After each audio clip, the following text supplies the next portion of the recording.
السلام علیکم ورحمت الله وبرکاته.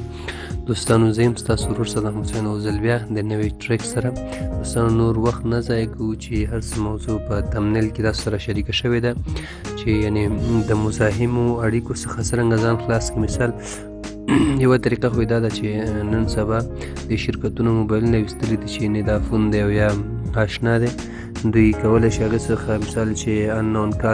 کالرز چې ورباندې آن کې بیا هغه نشي کولی هغه شمېرې تاسو ته زنګ وهلی شي چې هغه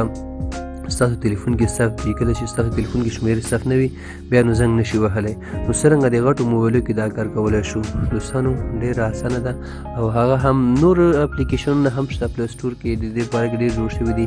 اما زیاتره یې کار نه کوي. هغې کې 2-3 دانې کار کوي چې هغه مطلب شته اپډیټ غواړي چې مشکلاتو څخه به مخ وو. اوس دوستانو د پای ورژن په نوې اپډیټ کې چې 2020 کال اپډیټ کې مثال دا راغلی دی، نو ډېر په زړه پورې اپشن دی چې سامسنګ موبایلونه چې لیټسټ اپډیټ چې دی د پای ورژن دی چې همدا راغلی دی. نو په دې کې دا سیستم هم راغلی، دا اپشن چې کله هغه موږ آن کړو بیا هغه شمېرې موږ ته زنګ وهلی شي چې هغه زموږ تلیفون کې ثبت وي. کله چې زموږ تلیفون کې ثبت نه وي نو هغه بیا موږ ته زنګ نشي وهلی. اوس راځو چې دا څرنګه فعالېږي او څرنګه موږ وګورو چې زموږ تلیفون پای ورژن دی او که نه دی. لومړی سر کې راځو سیټینګ ته به راشئ. کله چې تاسو سیټینګ ته راغلی دلته به فون اباوټ ته به راشئ. اباوټ فون ته چې راغلی دلته به راشئ سافټویر انفارمیشن ته. نو لومړی سر کې تاسو هلته ګورئ 1 UI ورژن دا چې دا لومړی سر کې هم تاسو پوهېږئ چې زموږ ورژن پای دی. که بیا هم مثال پوه نه شوئ د انډرایډ ورژن ګورئ 9 ورژن دا 8 کې هم لیکي، خو مقصد د انډرایډ ورژن چې به کوي دا به کلیک به کوي او 15 دفعې هم چې کلیک دلته وګورئ دوستانو دلته پای راغله که نه پی راغله. کله چې تاسو ته پی راغله تاسو پوهېږئ چې ستاسو د تلیفون ورژن چې دی پای دی. دلته این راغی، نوګاټ راغی، لالیپاپ راغی، نو ستاسو ورژن ټیټ دی، ستاسو تلیفون کې دا اپشن کار نه کوي. او کله چې دا پای راغی او هغې څخه وروسته به تاسو چې وکړئ دې نه ووځئ را به شئ بېرته خپل تلیفون ته. دلته که چېرته دلته به راشئ په دغه ساحه کې تاسو ته چې ګورئ دوستانو سمارټ منیجر دغه تاسو ته ښکاري سمارټ منیجر دا به پیدا کړي. چېرته دغه ستاسو تلیفون کې نه و نو خپل تلیفون به اپډیټ کوي. پوه شوئ؟ موږ خپل تلیفون به سیټینګ له لارې اپډیټ کوي چې اپډیټ هم که دا پکې خپله را پیدا کېږي چې پیدا شو پکې بیا به دا چیک کوي دا به اوپن کوي. دوستانو په دې کې د سمارټ منیجر کې ډېرې خبرې نورې هم شته، خو زموږ ویډیو صرف د همدې یو دغه په باره کې ده چې څه رقم مزاحمو اړیکو څخه د ځان خلاص کړو. دغه فالو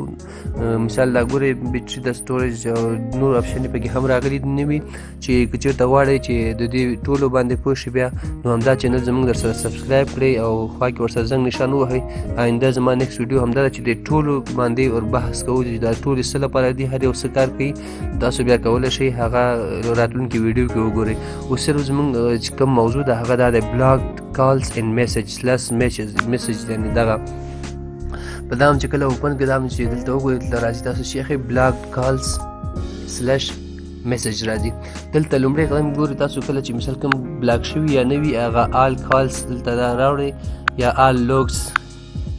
دا به اوله کې د سین دا وي. د دوم چې باندې کلیک دلته بلیک لیست دی ښه تور لیست چې ورته وي. مثال یو کس دی تاسو غواړئ چې هغه تور لیست کې واچوئ دې نه هم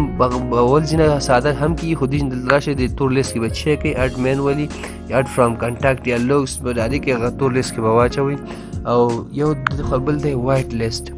وایټ لیست چې تاسو کوم ګورئ دغه سپین لیست ورته ویل کېږي. دا هغه لیست دی چې بیا وروسته درته طریقه ښیم. مثال هغه کسان چې تاسو وایټ لیست کې اضافه کېږي چې هغه تاسو هېڅ کله نه غواړئ چې هغه کال مس کوي، مقصد که په هر رقم وي نو تاسو باید هغه زنګونه باید تاسو چیک کړئ جواب کوئ. هغه مور او پلار وي یا بل څوک ستاسو مشر وي کولی شئ هغه وایټ لیست کې واچوئ. کله چې دلته واچول بیا د سیټینګ ته راځو. سیټینګ کې یو بل سیټینګ هم شته.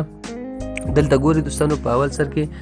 تاسو ته ښکاري ریسټریکشن یعنې محدودیتونه. دلته چې دی کال میسج ریسټریکشن په زنګ او میسج باندې محدودیتونه لګول. څه رقم اول په قدم کې شی دا آف وي دغسې دا چې کله آف وي تاسو به دلته راشئ دلته به کلیک کوئ. په دغه کې تاسو ته یو مینو غوندې درکوي چې ریجیکټ آل د دې مطلب دا چې کله چې ریجیکټ آل وي دا آن وي تاسو ته هیڅوک نشي کولی زنګ وهي میسج ولیږي هر څوک چې تاسو ته زنګ وهي هلته چې لیکي هغې ته لیکي چې ریجیکټ کوي مطلب قطع کوي ورباندې تاسو نه غواړئ چې اعصاب مو خراب دي نه غواړئ هیڅ چا تلیفون ته جواب ورکړئ دغه ریجیکټ آل به فال کوي بیا تاسو هیڅوک تاسو ته زنګ نشي وهلی په دویم قدم کې تاسو ته ګورئ دا بلاک لیست آنلی مطلب یې دا دی چې کوم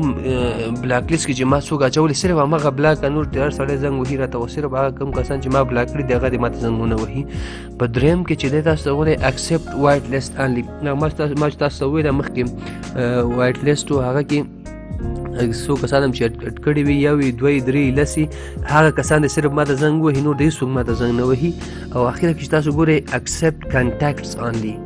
دغه ما خپله همدغه ان کړی دی مطلب صرف ما سره چې کوم تلیفونونه ثبت دي هغه نمبرونه چې ما سره ثبت دي هغه دې ماته زنګ ووهي او هغه کسان چې ما سره ثبت نه دي هغه څه وکړي هغه دې ماته نور زنګ نه وهي دا دوستانو په دغه باندې هم لګول کېږي چې مثال کوم وخت نه کوم وخته پورې که نه ټایم ورته سیټ کوئ چې په دغه وخت کې دی دغه ماته زنګ وهي نور کسان یې زنګ نه وهي خو دا مهم نه دی دوامداره دی همداسې وي زه وایم دا نه ان کوم همغه صحیح ده اکسپټ کانټیکټس آنلی صرف چې ما سره کوم تلیفون کې ثبت دي هغه کسان دې ماته زنګ ووهي نور دې ماته څوک زنګ نه وهي دا به ان کړي نو شاته به لاندې چې دلته ګورئ بلاک اني موس کالز یعنی هغه چې تاسو ته مزاحمې اړیکې بلاک کول او بلاک پریس ځینې دغه چې مثال هغه پریس چې دلته به اضافه کوي چې مثال تاسو بدې راځي څوک کنزل میسج درته کوي دلته هغه صحیح نه لیکل کېږي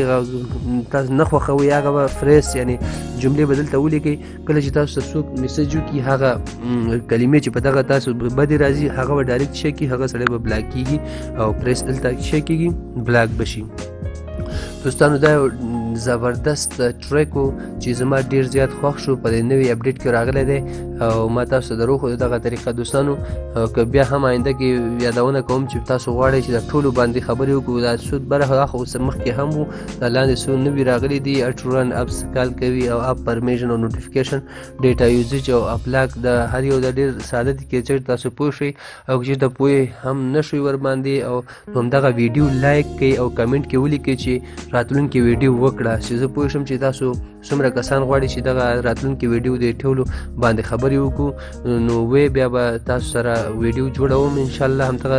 چینل در سره سبسکرایب کړئ که چېرې تاسو سبسکرایب کړی وي که چېرې تاسو سبسکرایب کړی وي بیا مننه ویډیو در سره لایک کړئ چې زه پوه شم چې څومره دوستان غواړي چې نیکسټ ویډیو جوړ کړم نو هیله ده چې ویډیو مو خوښه شوې وي دوستانو موږ په دعاګانو کې یاد ساتئ